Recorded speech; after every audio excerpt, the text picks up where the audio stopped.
Ang Honda ang isang brand ng motorsiklo na hindi maikakaila na talagang successful pag maglalabas ng mga bagong modelo ng motorsiklo.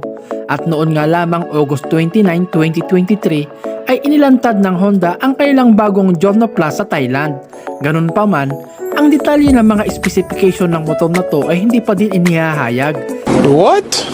Maliban na lamang sa makina ng motor na to na nagtataglay ng ASP Plus S or Electric Stability Program na siyang tumutulong sa rider sa mga critical situation upang maiwasan ang mga aksidente at makakaligtas ng maraming buhay.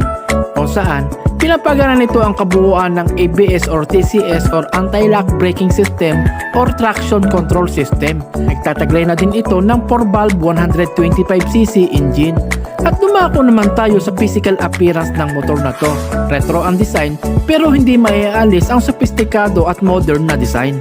Ang unang Giorno ay inilabas noong 1992 na may 50cc na makina.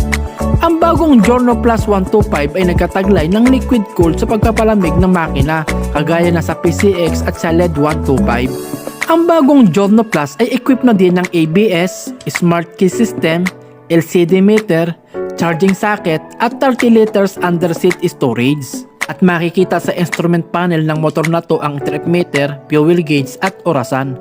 Nagkataglay na din ito ng Smart Key System at ang underseat storage ng motor na to ay may laking 30 liters capacity.